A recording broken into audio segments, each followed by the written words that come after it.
खपे जे हमलो कया उहे गिरफ़्तार करियो। असां ग़रीबनि सां इंसाफ़ करियो। असांखे इंसाफ़ खपे, असांखे इंसाफ़ खपे। मुंहिंजो नालो मोहम्मद मला ऐं हुन प्रेस क्लब जो मेंबर बि आहियां ऐं मुंहिंजे किरदार खां शेर साकिरे जा शेर चङी तरह वाक़ुफ़ आहिनि ऐं मुंहिंजो प्रेस क्लब जा साथी दोस्त बि मूंखे चङी तरह सुञाणनि था। राति तोखे ॿारनि जे मामले तां मुंहिंजे घर ते 15 खां 20 माण्हुनि हमिलो कयो जंहिंमें मूंखे बि धक लॻा, मुंहिंजा छोकिरा उनखे बि धक हया ऐं 2 मुंहिंजा साला उनखे बि उन ते तशदुद थियो। न रुॻो छो मर्दनि ते पर उन्हनि माण्हुनि असांजे औरतुनि खे बि लठियूं हयूं।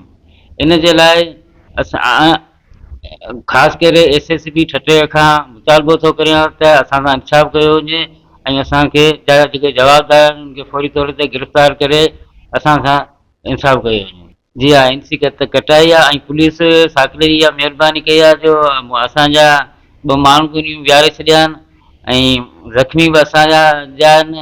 वरी पुलिस माण्हू वरी असांजा लाकअप कया आहिनि। छा सम्झो था पुलिस सां तव्हां इंसाफ़ जी तवक़ो रखो था? उमेद त आहे त पुलिस असां सां इंसाफ़ कंदी, छो त असांजो को क्रिमिनल रिकॉर्ड कोन्हे। असीं साफ़ सुथरा ग़रीब मिस्किन माण्हू आहियूं ऐं इन जे करे असांखे उमेद आहे त पुलिस असां सां इंसाफ़ कंदी।